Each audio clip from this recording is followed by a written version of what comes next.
Hello friends, welcome back to my YouTube channel English master. आज हम आपके साथ एक नए टॉपिक पे वीडियो लेके आए हैं। इससे पहले हमने 8 टॉपिक खत्म करवा दिए। ये हमारी ट्वेल्थ टेंस की सीरीज चल रही है, जिसमें प्रेजेंट, पास्ट, फ्यूचर तीनों के फोर फोर पार्ट्स इसमें समझाए जा रहे हैं। तो आइए गाइस, आज के टॉपिक का नेम है past perfect tense. Past perfect tense का मतलब होता है, पास्ट का मतलब तो होता है भूतकाल, भूत पूर्ण काल। परफेक्ट का मतलब होता है पूर्ण, यानी कि ये वो वाले सेंटेंस है इनमें कोई कार्य पास्ट में ही कंप्लीट हो चुका होता है। इसकी पहचान देखते हैं, क्या कह रहा है।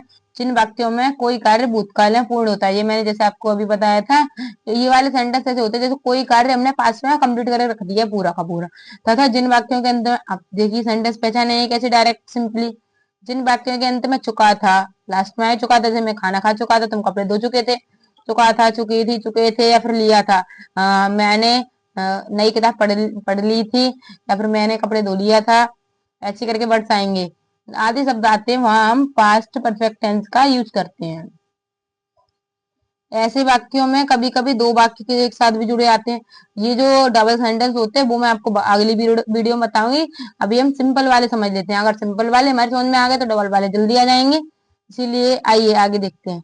रूल्स। फर्स्ट रूल क्या कह रहा है इसमें, हेल्पिंग वर्ब हैड लिखते हैं। इससे पहले मैंने समझाया था प्रेजेंट परफेक्ट टेंस, उसमें मैंने हेल्पिंग वर्ब हैज और हैव बताई थी।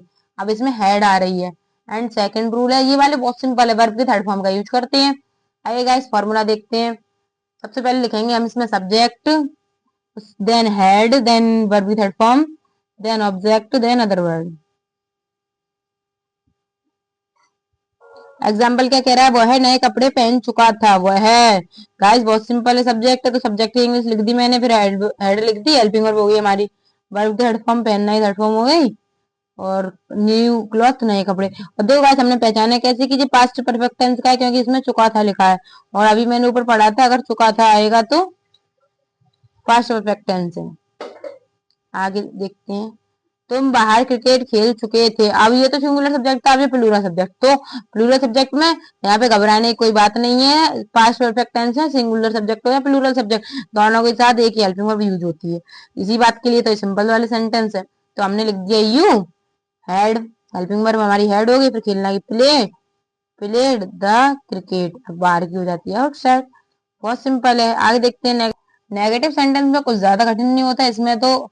इन वाक्यों में हम नहीं की अंग्रेजी हेड के बाद लिखते हैं, यानी कि हेड की जस्ट बाद नॉट आ जाएगा।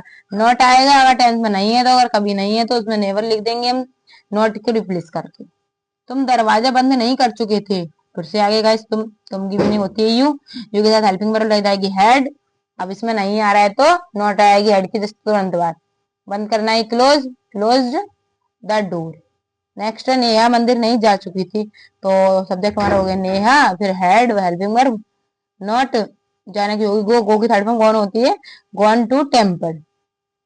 इंटेरोगेटिव सेंटेंस में क्या है, इसमें मैंने कुछ रूल्स वगैरह लिखा नहीं है, क्योंकि आपने इतने सेंटेंस कर लिए हैं, आपको इतना तो अंदाजा हो गया होगा। अगर सबसे पहले क्या आता है तो सेकंड वाले जो हेल्पिंग वर्ब होता है पहले पहुंच जाता है। और अगर डब्ल्यू एच वर्ड बीच में आता है तो सबसे पहले उसकी इंग्लिश लिखते हैं। आइए देखते हैं, इस पहले अच्छे से समझते हैं। क्या राम किताब पढ़ चुका था, क्या पहले आ रहा है, हेल्पिंग वर्ब हमारी क्या है, इसमें हेड है तो हेड आगे चली जाएगी सिंपल। राम की लिख दी हमने, राम। पढ़ना की होगी रीड, रीड की थर्ड फॉर्म गाइस रीड ही रहती है, सीरीज में कोई चेंज नहीं आएगा। क्या बचा, किताब, तो रीड द बुक। नेक्स्ट देखते हैं, क्या तुम आटा गूंद चुकी थी।